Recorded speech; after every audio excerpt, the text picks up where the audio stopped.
We're happy to be joined on the Milford Informer this week by the head coach of the Milford Post 59 Legion team, Steve DiVitto. Steve, thank you so much for joining us. That was my pleasure. Great to be here. Rare to get a free moment from you at this time of year. Before long, you'll be lucky to have even a couple of minutes to yourself, I'm sure, as the Legion season ramps up. There's no such thing. You know that. No, there really isn't. But this is going to be your 6th year now at the helm of the Legion team. Can you believe it's been that long now? No, because it's even the same amount of time that Luca's been born. So it's pretty crazy to think that it's been 6 already. But I love this job. It's really not even a job. I love coaching this team. It's been in my blood ever since I was a little kid. I remember coming down to Fino and watching the Legion team and being up in the booth with Joanne Iarusi when she was announcing every night and getting an orange soda and a Crunch bar from her. But I love this program. I would do anything for it. I'm very lucky to have the support system that I have at home that allows me to be away every night. You know, my mother-in-law, my father-in-law, my mom, my sister help out, but it's really my wife that allows me to do what I love to do, which is coach baseball and coach this team. And it's really reassuring when they're there every night, and I know for our guys when their families are there. But you know, obviously for me personally, and I know my coaching staff feels the same way with their families, but I'm very, very lucky and fortunate to have such a great support system at home. Well, and you want to talk about consistency. I mean, you look over the tenure of your time at the head of this program. You've been a lock for the playoffs every year. You've been right there at the top of the zone standings. A couple of state championships, a run to the regionals in your first year. Do you feel like you've been able to really elevate this program to just a consistent level of high expectation year in and year out? Well, I think the consistency has been there long before I was. You know, when I was fortunate enough to coach with Brian Mackey, when he was there, the runs that we had, when Brian was a coach for 4 years. Prior to Brian being there, Rich Pierre-Gustavo was coach for 15 years. I was able to play for and coach with him. You know, before Rich, there was Joe Apicella. I think the model of consistency has always been there with this program, which is why it's been so strong for so long. And I think the biggest thing, and we talk about this with our players, is that you take a look at our coaching staff this year. Just about every single one of us is an alum that have played in the program. And you know, guys are coming back. They want to be here, they want to help out, they want to coach, and I think that speaks volumes for the history of this program, because all the coaches that have coached, have been head coaches, were players before that. And I think it's a really special thing. I don't take one day of this for granted, which, you know, drives me to work hard and push our players to give them the best experience and to continue our great tradition that we have. We're kind of in a slight holding pattern right now for when we're going to get this 2019 season started. Hopefully we'll get it started a little bit later on next week. So I want to delve into this season, Coach, but just a real quick look back on last season before we get there. 20 wins, again, a decent run through the zone playoffs. How did you feel that last year went overall for the group? It's like Groundhog Day. I think we finished 20-8 like 3 out of the last 4 years. I think so. We never settle, and you know that. We're not a program that settles for just 20 wins, just making the playoffs, just getting to the zone semifinals. You know, we play, and we say this every year to our guys, we play for zone championships, state championships, regional championships, and national championships. And if their goals don't match up what our goals are, then it's not the right spot for them. You know, we're not an individual AAU program that's trying to work on our statistics. We're trying to make them better ball players, better men, win a bunch of games, and have an enjoyable summer. And I think that's one thing that separates us from a lot of teams. And it was the same way last year. I loved our group last year. Great group of kids. That's one thing that when we're picking the team, I think that people need to understand too, is that we look for the best talent. We also look for great kids. And we want kids that are going to work hard, come to the ballpark every day, excited to be a part of a team and want to win some games, and not necessarily worried about if their ERA is under 2 or if their batting average is over 350. That stuff has got to be a side set to everything else that we work towards. We preach that day in and day out, and the roster for this year is no different. We have an outstanding group of men that a little bit older now, I'm sure we'll get into. Recently we've had a lot of youth, not youth, but younger kids on the team, sophomores, juniors this year. I believe it's 13 or 14 of the guys are either seniors in high school or freshmen in college. So we'll see. We'll see what the year will bring. But I think the biggest thing we push is character and doing things the right way. When you brought up AAU ball a moment ago, and I know that's been an interesting hot button topic in recent seasons of maybe that pull of AAU that's maybe taken some of the typical Legion base away from some of the teams. You certainly did not have that problem from what I hear from tryouts this year. One of the biggest. We had 41 kids sign up. That's incredible. Yeah, it's great to know that it's still there. And unfortunately, we talked about this recently on the Sports Buzz. I could go on for days about this because I'm very passionate about it. I really and truly feel that a lot of kids and families and parents are being duped. They really and truly are. They're being sold something that isn't true. AAU is promising them scholarships and this and that and being seen by college coaches. And yeah, they'll be seen by going to these events, but they're also paying anywhere from $1,500 to $10,000 for their kids to do that, and it's an absolute ripoff. For our program, kids pay nothing. They don't pay a dime to play for us. Other programs in our zone are in the low hundreds to play for, and you're getting exposure across the board. Our zone is really trying to go above and beyond with our website that we have that's run by Tim Walsh. He does such a great job with our website. Every team in our zone has a Twitter feed.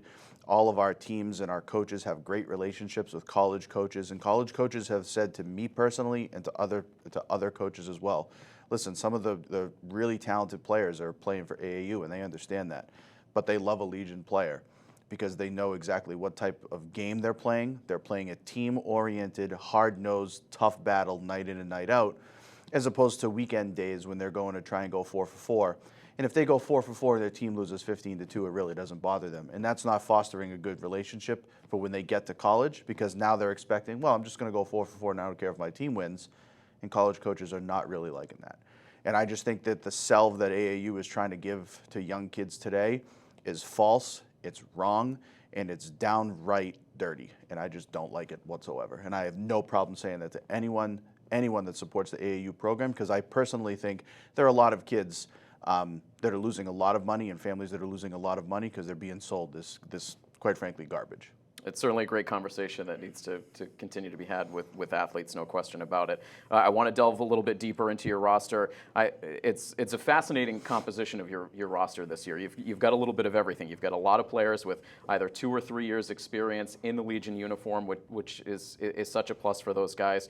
You've got 3 kids from college coming back that bring that area of experience, and you have some young guys on this roster too, some guys finishing up their sophomore year, but you mentioned it too, a lot of those new players that you're bringing into the fold, graduating seniors from high school that just have that experience of going through the wars in their varsity teams for 4 years. So you've got experience really coming from all phases that are going to be assembled on this roster.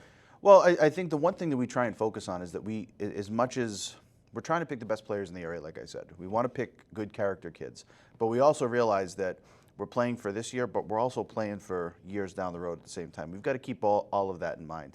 So there's a bunch of pieces, and you got to play that game, that chess match. And we're also looking at enrollment numbers for schools too. So it's a crazy numbers game that we play. This conversation with the coaching staff, I mean, it's ongoing year round. We're meeting all the time in October, December. We're meeting at Coach Mates' house in the middle of January while it's snowing out, talking about the potential for a roster and reaching out to kids to see what they're doing. So the homework is done year round. And, this program is blessed to have a great group of coaches that go above and beyond. But this roster that we're talking about here, my favorite part about it is there's a lot of talent, there's a lot of experience, yes. But the character of the kids that we're picking, you'll see it all summer. It's going to be a joy to be around this group because they are hard-nosed baseball players that want to win games and want to help each other. And a lot of these guys are back from last year's team.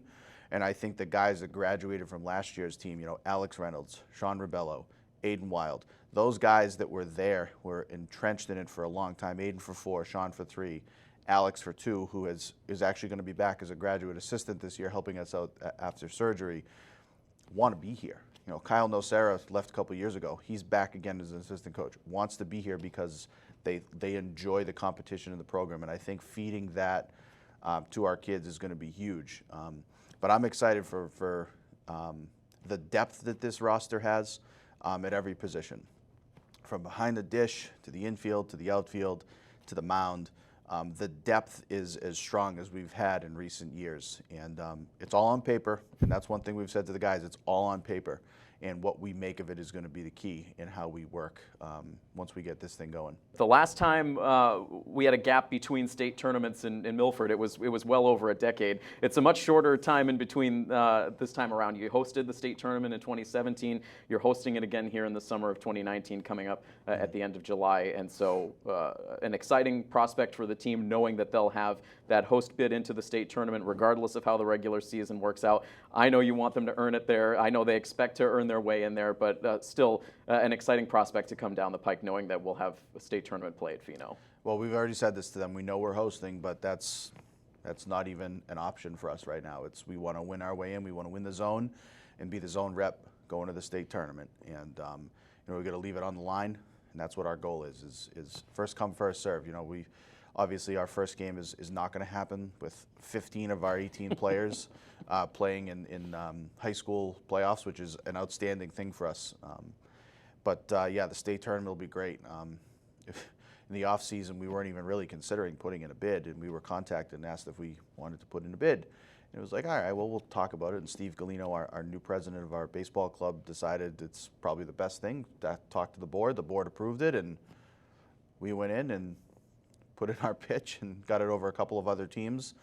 We got a lot of compliments the last time we were there. A lot of hard work by a lot of volunteers, and our board members were outstanding. Steve, was the tournament director. He's going to run it again this year. He does so much work for our club, and just like all the rest of our board of directors. So, we want to put on a first-class tournament for the town and for surrounding towns as well. We think it could be a great draw. We're hoping that we see some more fans down at Pheno this year. We're trying to do some more things, some more nights. On the 25th of June, we're going to have another Special Olympics night.